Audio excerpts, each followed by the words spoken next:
bugun men pensiyadagi yurtdoshlarimiz uchun juda muhim bo'lgan masalani tushuntirib beraman. Davlat yordami bo'yicha yangi tartiblar, kimlar undan foydalanishi mumkinligi, kimlar hujjat topshirishi kerakligi va eng muhimi, qaysi holatlarda odamlar bilmasdan o'z haqqidan mahrum bo'lib qolishi mumkin. Bu ma'lumot nafaqat pensionerlarga, balki ularning farzandlari, nevaralari va qarindoshlariga ham tegishli. Chunki ko'p hollarda pensioner odam o'zi idorama-idora yurishga qiynaladi, hujjatni to'g'ri yig'maydi yoki yangilikdan kech xabar topadi. Men sizdan hozirroq kanalga obuna bo'lishingizni va videoga like bosishingizni so'rayman. Chunki bunday ma'lumotlar vaqtida eshitilsa, kimdir dori-darmon pulini tejaydi, kimdir kommunal to'lovda yengillik oladi, kimdir moddiy yordamga ariza berib, o'ziga tegishli mablag'ni qo'lga kiritadi. Endi asosiy masalaga o'tamiz. Avval ko'p pensionerlar davlat yordami deganda faqat pensiya pulining o'zini tushunardi. Ya'ni odam yoshga do'yib pensiya oladimi, nogironlik pensiyasi oladimi yoki boquvchisini yo'qotganlik pensiyasi oladimi? Shu bilan davlat yordami tugaydi deb o'ylardi. Aslida esa davlat tomonidan pensionerlar uchun bir nechta qo'shimcha yordam turlari mavjud bo'lishi mumkin. Moddiy yordam, ijtimoiy nafaqa, kommunal to'lovlar bo'yicha yengillik, dori-darmon bilan ta'minlash, sanatoriyga yo'llanma, parvarishga muhtoj keksalar uchun xizmatlar, yolg'iz pensionerlar uchun alohida qo'llab-quvvatlash, ayrim hududlarda esa mahalla orqali beriladigan bir martalik yordamlar. Oldingi tartibda odamlarning ko'pi bitta narsadan qiynalardi. Qayerga murojaat qilishni bilmasdi. Kimdir pensiya jamg'armasiga borardi, kimdir mahallaga borardi, kimdir tibbiyot birlashmasiga, kimdir hokimiyatga. Natijada bir idora boshqa idoraga yuborardi. U yerda yana hujjat so'ralardi. Ayrimlar esa sizga tegishli emas degan gapni eshitib, boshqa tekshirmay qo'yardi. Eng katta muammo shunda ediki, pensionerlarning daromadi, oilaviy holati, yashash sharoiti, nogironligi yoki parvarishga muhtojligi bir joyda to'liq ko'rinmasdi. Hozir o'zgarayotgan asosiy yondashuv shuki, davlat yordami faqat kim ariza yozsa, o'shanga beriladigan shaklda qolmasdan, pensionerning real ehtiyojini aniqlashga ko'proq e'tibor qaratilmoqda. Ya'ni yordamga muhtoj odamni qog'ozbozlik ichida yo'qotib qo'ymaslik, yolg'iz yashayotgan, daromadi kam, sog'lig'i og'ir, dori-darmonga muntazam xarajat qiladigan keksalarni aniqroq ko'rish maqsad qilinmoqda. Bu juda muhim. Chunki pensiya miqdori bir xil bo'lgan ikki odamning hayoti mutlaqo boshqa bo'lishi mumkin. Masalan, bir pensioner 1.200.000 so'm pensiya oladi, lekin farzandlari bilan yashaydi. Uy-joyi bor, dori xarajati katta emas. Boshqa pensioner ham 1.200.000 so'm oladi, lekin yolg'iz yashaydi. Ijara to'laydi yoki uyini isitish uchun ko'p xarajat qiladi. Har oy yurak, qon bosimi yoki diabet dorilariga darda 1000 so'm sarflaydi. Raqamda ikkalasi bir xil ko'rinadi, lekin ehtiyojda ular bir xil emas. Yangi yondashuv aynan mana shu farqni hisobga olishga intiladi. Endi men kimlar bu masaladan ayniqsa xavotir olishi, kimlar esa shunchaki ma'lumotni tekshirib qo'yishi kerakligini oddiy tilda tushuntiraman. Birinchi navbatda yolg'iz yashaydigan pensionerlar e'tiborli bo'lishi kerak. Agar sizning turmush o'rtog'ingiz vafot etgan bo'lsa, farzandlaringiz boshqa shaharda yoki chet elda yashasa, doimiy yordam beradigan yaqin odamingiz bo'lmasa, siz albatta mahallangizga ijtimoiy xodim yoki fuqarolar yig'iniga murojaat qilib, holatingiz ro'yxatda bor yo'qligini aniqlashingiz kerak. Chunki yolg'iz keksalar uchun ayrim hollarda oziq-ovqat, dori-darmon, uyda parvarish, kommunal xarajatlarni qoplash yoki bir martalik moddiy yordam masalasi ko'rib chiqilishi mumkin. Ikkinchi guruh, sog'lig'i sababli muntazam xarajat qiladigan pensionerlar. Masalan, sizda qandli diabet bo'lsa, har oy dori, test chiziqchalar, shifokor nazorati kerak bo'ladi. Yoki qon bosimi doimiy ko'tarilsa, yurak kasalligi bo'lsa, ko'z operatsiyasi kerak bo'lsa, bo'g'im og'riqlari sabab fizioterapiya yoki maxsus dori kerak bo'lsa, sizning oddiy pensiyangiz bu xarajatni qoplamasligi mumkin. Bu holatda faqat pensiya miqdoriga qarab emas, balki real tibbiy xarajatingizga qarab yordam so'rash kerak. Uchinchi guruh, nogironligi bo'lgan pensionerlar. Bu yerda muhim jihat bor. Odam yoshga do'yib pensiya olishi mumkin. Lekin shu bilan birga nogironlik holati ham bo'lishi mumkin. Ba'zan pensioner men baribir pensiya olyapman, nogironlik bo'yicha alohida hujjatning foydasi yo'q deb o'ylaydi. Men bunday yondashuvni xavfli deb hisoblayman. Chunki nogironlik guruhi tasdiqlangan bo'lsa, ayrim imtiyozlar, dori-darmon, reabilitatsiya vositalari, protez ortopediya buyumlari yoki ijtimoiy xizmatlardan foydalanish imkoniyati paydo bo'lishi mumkin. Shuning uchun tibbiy mehnat ekspertizasi, oilaviy poliklinika va ijtimoiy himoya organlari bilan holatni aniqlashtirish zarur. 4-guruh pensiyasi juda kam bo'lganlar. Masalan, ish staji yetarli bo'lmagani uchun eng kam miqdorga yaqin pensiya olayotganlar bor. Ular ko'pincha uyda o'tirib, mening hujjatim shunaqa, boshqa iloj yo'q deb o'ylaydi.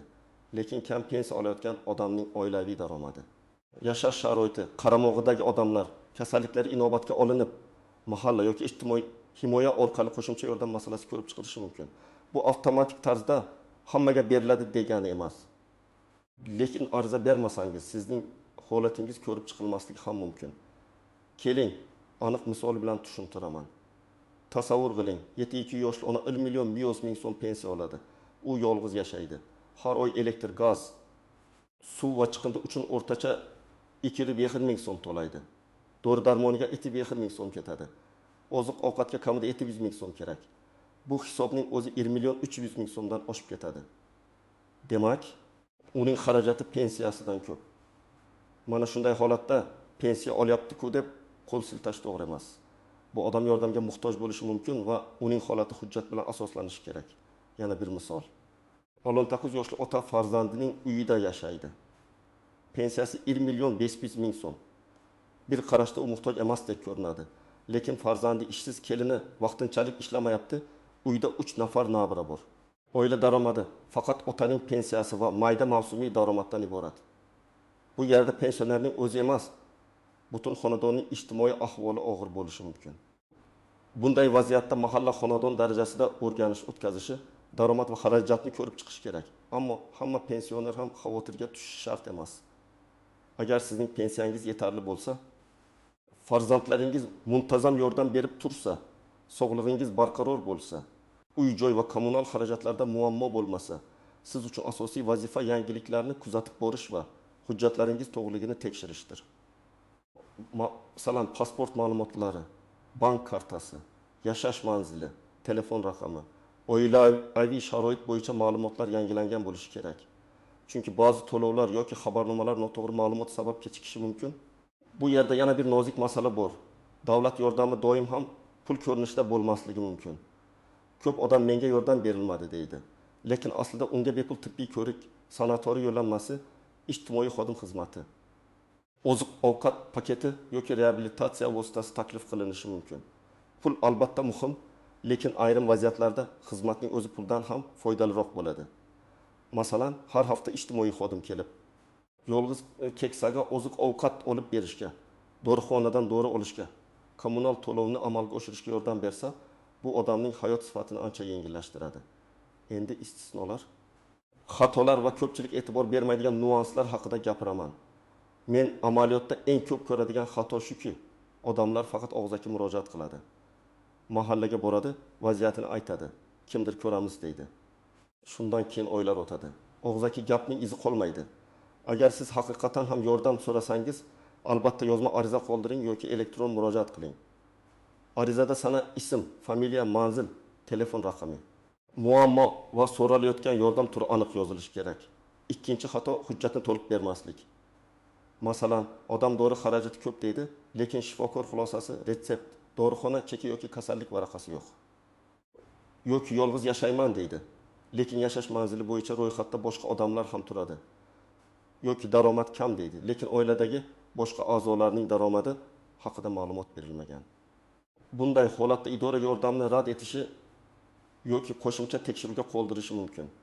Shuning uchun har bir da'voni hujjat bilan tasdiqlash kerak. 3-muhim nuqta. Ro'yxatda turadigan manzil va haqiqiy yashash joyi masalasi. Ko'p pensionerlar bir joyda ro'yxatda turadi, lekin boshqa joyda yashaydi. Masalan, pasport bo'yicha tuman markazida, amalda esa qishloqda qizining uyida. Yordam ko'rsatishda hududiy organlar ko'pincha ro'yxatdagi manzilga qaraydi. Agar ma'lumotlar mos kelmasa, jarayon cho'ziladi. Shuning uchun siz yashash manzilingiz bo'yicha vaziyatni oldindan aniqlab oling. Kerak bo'lsa, vaqtincha yashash haqida ma'lumot yoki mahalladan tasdiq xati oling. 4-nuqta bank kartasi va to'lov tizimi.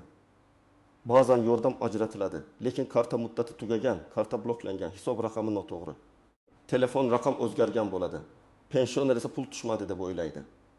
Men tavsiya qilaman, bank kartangiz muddati SMS xabarnoma ulanganligi, karta egasi ma'lumotlari, pensiya tushadigan hisob raqami va telefon raqamingizni tekshirib qo'ying. Agar farzandingiz kartadan foydalanayotgan bo'lsa, siz baribir o'z mablag'ingiz harakati haqida xabardor bo'lishingiz kerak. 5-nuqta oila a'zolarining daromadi. Ayrim yordam turlari faqat pensionerning pensiyasiga qarab emas, xonadonning umumiy daromadiga qarab bog'lanishi mumkin. Bu nimani anglatadi? Agar pensioner farzandlari bilan yashasa va farzandlari rasmiy ishda yaxshi daromad olsa, ba'zi moddiy yordamlar rad etilishi mumkin. Lekin bu har doim rad etiladigan emas. Chunki oilada kasal bola, kredit, ijara, nogiron a'zo yoki boshqa og'ir holatlar bo'lishi mumkin. Shuning uchun faqat o'g'lingiz ishlarkan degan gap bilan to'xtab qolmang. Real xarajatlaringizni, qaramoqdagi odamlarni va tibbiy holatni hujjat bilan ko'rsating. 6-nuqta mulk masalasi. Ba'zan odamning nomida uy, dala hovli yoki mashina bo'lsa, yordam rad etilishi mumkin deb qo'rqadi. Bu yerda vaziyatga qarash kerak. Nomida eski uy bo'lishi odam badavlat degani emas. Lekin ayrim dasturlarda mulk holati hisobga olinadi. Masalan, 2-3 ta uy ijaraga berilgan mulk yoki qo'shimcha daromad bo'lsa, bu yordam olishga ta'sir qilishi mumkin. Shuning uchun ma'lumotni yashirish emas, to'g'ri tushuntirish kerak. Yashirilgan ma'lumot keyin aniqlansa, yordam qaytarib undirilishi yoki keyingi murojaatlarga salbiy ta'sir qilishi mumkin. 7-nuqta firibgarlardan ehtiyot bo'lish. Davlat yordami mavzusi paydo bo'lsa, darhol hujjatingizni tezlashtirib beraman. Kartangiz raqamini yuboring. Kod keldi, aytib yuboring. Oldindan pul bersangiz, yordam chiqarib beraman deydigan odamlar ko'payadi. Men qat'iy ogohlantiraman. Hech kimga bank kartanangizning to'liq ma'lumotini, SMS kodni, pasport nusxasini keraksiz joyga yubormang. Davlat yordami uchun rasmiy murojaat mahalla. Ijtimoiy himoya organlari, pensiya jamg'armasi, yagona interaktiv davlat xizmatlari portali yoki tegishli rasmiy idoralar orqali amalga oshiriladi. Oldindan pul so'rayotgan odamdan ehtiyot bo'ling. 8-nuqta menga baribir berishmaydi degan ruhiy to'siq. Ko'p pensionerlar bir martarat javobi olgandan keyin umuman murojaat qilmay qo'yadi. Lekin vaziyat o'zgarishi mumkin. Masalan, avval farzandingiz ishlagan, hozir ishsiz. Avval sog'lig'ingiz yaxshi bo'lgan, hozir operatsiya kerak. Avval turmush o'rtog'ingiz bor edi, hozir yolg'iz qoldingiz. Avval dori xarajatingiz kam edi, hozir har oy katta summa ketmoqda. Demak, eski rad javobi bugungi holatingizga avtomatik tatbiq qilinmaydi. Yangi holat bo'lsa, yangi ariza berish kerak. Endi men sizga aniq qadamlarni aytaman. Birinchi qadam, o'z holatingizni qog'ozga yozib chiqing. Pensiyangiz qancha? Har oy kommunal to'lovlar qancha? Dori-darmon qancha? Oziq-ovqat qancha? Qarzingiz yoki ijarangiz bormi? Siz bilan kim yashaydi?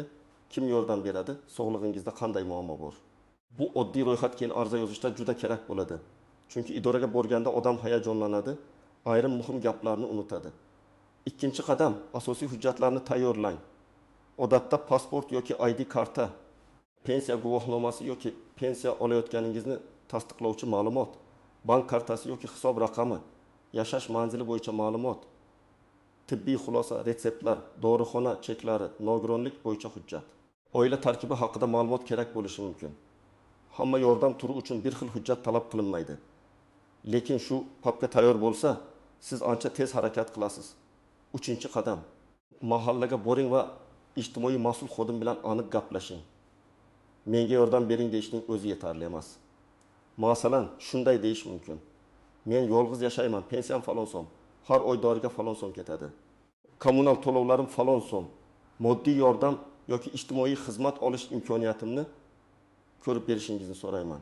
Gap qanchalik aniq bo'lsa, masala shunchalik tez tushuniladi. 4-qadam, yozma ariza qoldiring.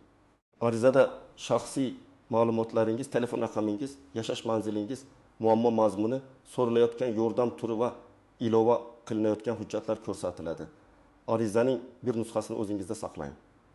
Agar qabul qilingan sana yoki kirim raqami qo'yilsa, bu juda yaxshi. Chunki keyin javobni so'rashda men falon kuni ariza berganman deb aniq aytasiz.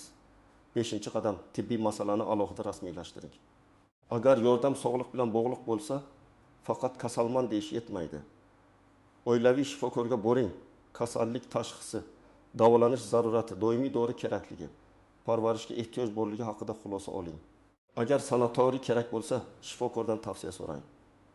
Agar yurish qiyin bo'lsa, reabilitatsiya vositasi yoki uyda parvarish xizmati masalasini ko'taring. 6-qadam. Pensiya jamg'armasi bilan pensiya hisob-kitobingizni tekshiring. Ba'zan odamning ish staji, ish haqi ma'lumotlari, arxiv hujjatlari to'liq kiritilmagan bo'lishi mumkin. Agar sizda eski mehnat daftarchasi, ish joyidan ma'lumotnoma, arxiv hujjati, harbiy xizmat yoki bolani parvarish qilish davri bo'yicha hujjatlar bo'lsa, pensiya miqdoriga ta'sir qilishi mumkin bo'lgan holatlarni mutaxassis bilan ko'rib chiqing. Har doim ham pensiya oshadi deb va'da berib bo'lmaydi, lekin tekshirmasangiz xatoni bilmaysiz. 7-qadam, farzandlar va yaqinlar yordam bersin. Men pensionerlarga aytaman, bu ishni uyat deb bilmang. Hujjat yig'ish, internet orqali navbat olish, portalga kirish, bankka borish, shifokor xulosasini olish ba'zan yosh odam uchun ham qiyin. Farzandlaringizdan bir kun vaqt ajratib siz bilan birga borishini so'rang. Agar farzand uzoqda bo'lsa, telefon orqali hujjatlar ro'yxatini yozib bersin. Kerakli joylarga qo'ng'iroq qilib aniqlashtirsin. 8-qadam, javobni kutib o'tirmasdan nazorat qiling. Ariza berganingizdan keyin belgilangan muddatlarda javob bo'lishi kerak. Agar uzoq vaqt xabar bo'lmasa, murojaat qilgan joyingizga qayta boring. Ariza raqamini ayting, holatni so'rang. Agar rad javobi berilsa, sababini yozma shaklida so'rang. Mumkin emas degan og'zaki javob bilan cheklanib qolmang.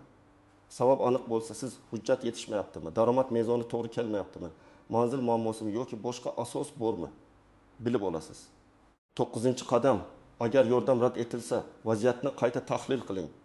Balki siz noto'g'ri yordam turiga murojaat qilgandirsiz. Masalan, pul ko'rinishidagi yordam rad etilgan bo'lishi mumkin, lekin ijtimoiy xizmat, tibbiy yordam, sanatoriy yo'llanmasi yoki boshqa turdagi ko'mak imkoni bordir. Har bir eshik yopildi degani hamma imkoniyat tugadi degani emas. Muhimi rasmiy va xotirjam harakat qilish. 10-qadam. Barcha hujjatlarning nusxasini saqlang. Ariza nusxasi, javob xati, tibbiy xulosa, dorixona cheklari, kommunal to'lov kvitansiyalari, bank ma'lumotlari tartibli papkada tursin. Bu nafaqat yordam olish uchun, balki keyingi tekshiruvlar, qayta murojaatlar va farzandlaringiz vaziyatni tushunishi uchun ham zarur. Men yana bir narsani alohida ta'kidlayman. Har bir hududda amaliy tartib biroz farq qilishi mumkin. Qaysi yordam mahalla orqali, qaysi biri tibbiyot muassasasi orqali, qaysi biri ijtimoiy himoya bo'limi orqali, qaysi biri pensiya jamg'armasi orqali berilishini joyida aniqlash kerak. Lekin umumiy tamoyil bir xil. Ehtiyojni aniq ko'rsating. Hujjat bilan tasdiqlang, yozma murojaat qiling va javobni nazorat qiling. Bugungi mavzuning eng muhim joyi shuki, pensionerlar uchun davlat yordami faqat pensiya puli bilan cheklanib qolmasligi mumkin. Yolg'iz yashash, sog'liq muammosi, kam daromad, nogironlik, parvarishga ehtiyoj, og'ir oilaviy sharoit kabi holatlar alohida ko'rib chiqilishi kerak. Lekin buning uchun odam jim o'tirmasligi, hujjatni tayyorlashi va rasmiy murojaat qilishi zarur. Agar siz pensioner bo'lsangiz, bugunoq hujjatlaringizni tekshiring. Agar ota-onangiz yoki qarindoshingiz pensioner bo'lsa, ularga bu masalada yordam bering. Birgina to'g'ri ariza, birgina tibbiy xulosa yoki birgina aniqlashtirilgan ma'lumot odamning hayotini ancha yengillashtirishi mumkin. Izohlarda yozing. Sizning hududingizda pensionerlar qanday yordam olyapti? Qaysi masalada qiynalyapsiz? Ariza berganingizda qanday javob oldingiz? Videoga like bosing, kanalga obuna bo'ling va bu ma'lumotni albatta yaqinlaringizga yuboring. Chunki kimdir aynan shu xabarni ko'rib, o'ziga tegishli yordamni vaqtida olishga ulgurishi mumkin.